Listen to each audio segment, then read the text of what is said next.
लोकशाहीचा बुलंद आवाज, रिपब्लिकन वार्ता, महाराष्ट्र। नाशिक लोकसभेचा 4 जूनचा निकाल राखून ठेवण्याची मागणी।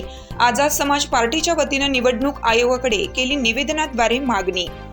नाशिक लोकसभा सार्वत्रिक निवडणूक 2024 निवडणूक प्रक्रियेत महात्मा गांधी विद्यामंदिर व आदिवासी सेवा समिती या संस्थेतील कार्यमुक्त बंडतर्फे केलेले कर्मचारी यांच्या शालार्थ आयडी रद्द असून त्याची मान्यता देखील रद्द आहे। त्यांच्याकडून वेतन वसुलीचे आदेश शासनाने काढले आहेत।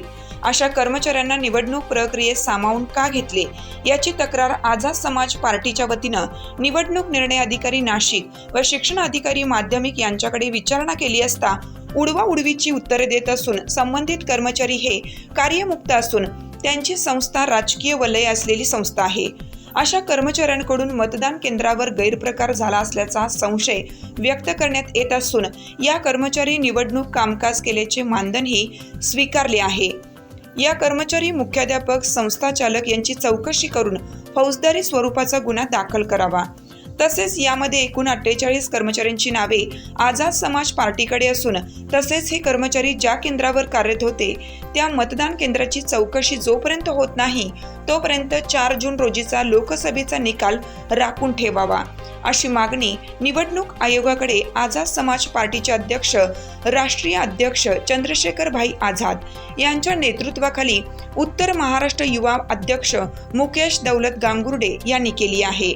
यावेळी झालेल्या पत्रकार परिषदेमध्ये मुकेश गांगुर्डे, पंकज साळवे, मनोज पाटील, बाळा चव्हाण, गोटू हिरे, संदीप मोरे व आझाद समाज पार्टीचे इतर कार्यकर्ते उपस्थित होते।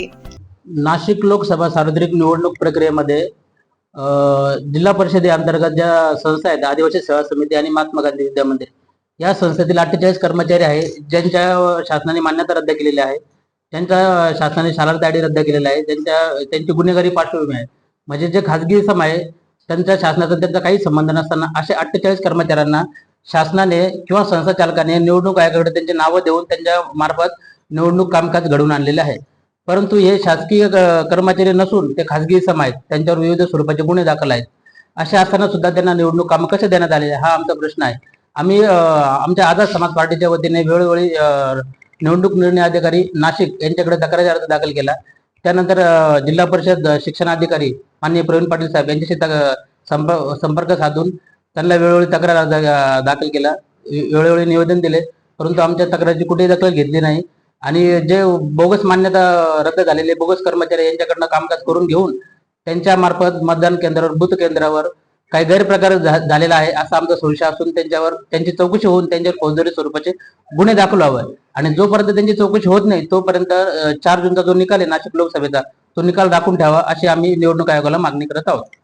कोण अधिकारी काय नाव? शिक्षण अधिकारी जे आहे प्रवीण पाटील त्यांच्याकडे आम्ही वेळोवेळी तक्रारी दाखल केलेले आहेत। ते म्हणते मी संस्था चालकांची चौकशी करतो, त्यांना बोलवतो, पण अद्याप त्यांनी काही चौकशी केली कर्मचाऱ्यांचे नाही। 48 कर्मचारी तुम्हाला सविस्तर दिले कर्मचाऱ्यांचे नाव जे कुठल्या शाळेत आहे शाळांचे सविस्तर तुमच्याकडे दिलेले आहेत, प्रेस नोटमध्ये सगळं सांगितलेलं आहे। रिपब्लिकन वार्ता वृत्त संकलन विभाग नाशिक।